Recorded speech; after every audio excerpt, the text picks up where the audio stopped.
So down she sat and shut her eyes. The chair was so comfortable and fitted her exactly. "It couldn't be better," she said sleepily. "Oh, how lovely to have a wish come true. I really must tell Pippi and Flip and their mother when they come to see me." Well, they're on their way in the bus, of course. And what do you suppose Pippi's mother will think when she sees old Dame Seesaw fast asleep in the old garden chair that really belongs to her? And what will Pippi and Flip say? Well, if ever a wish came true, Dame Seesaw's did that afternoon. And if I know anything about her, she's going to keep that chair. As for the kite, it's still flying. Look out for it.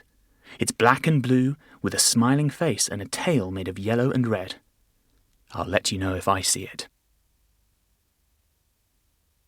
The Magic Bicycle. Peter had a lovely new bicycle for his birthday. It was painted bright red with a yellow seat, and on the handlebars was a bright silver bell. It was a fine bell and had a very loud ring. You should have seen everybody jump when Peter cycled up and rang it just behind them.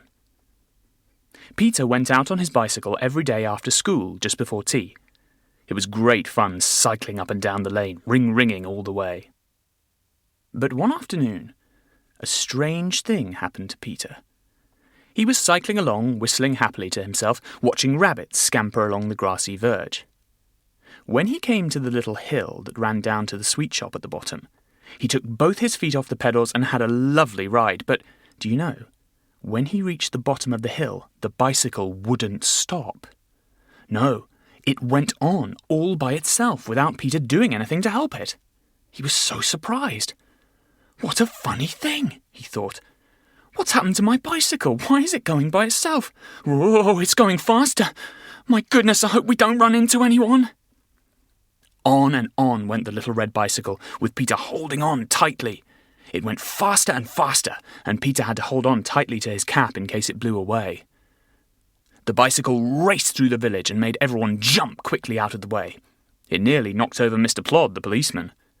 Poor Peter couldn't possibly say he was sorry because the bicycle didn't stop. On and on it went, up hills and down hills, along the country lanes, past fields and farmyards. At last, the little red bicycle ran into a village Peter had never seen before. It was a strange place. The houses all looked like dolls' houses, and there was a farm exactly like Peter's toy farm in the bedroom at home, with funny wooden-looking trees standing in rows and wooden-looking cows grazing in the fields. And what do you think were in the street? Why, toys, all standing about and talking to one another, or shopping busily. "This must be Toy Town," said Peter to himself in astonishment. "Perhaps my bicycle came from here and felt homesick suddenly and raced back home." In the middle of the street was a wooden policeman, holding up his hand to stop the traffic. The bicycle tried to get past, but the policeman grabbed the handlebars and stopped it. Off fell Peter, landing with a bump. "Why didn't you stop?" cried the policeman crossly. "Didn't you see my hand put out?" "Yes, but my bicycle wouldn't stop," said Peter. "It won't do what I tell it to." "I don't believe a word of it," said the policeman, getting out his notebook. "Show me your bicycle licence, please." "But I haven't got one," said Peter in surprise. "You don't need to have a bicycle licence where I come from. You only have licences for motor cars and television sets." "In Toy Town you have to have a licence for bicycles too," said the policeman sharply. "You must come to the police station with me and pay a fine." "But I haven't any money," said Peter, quite frightened.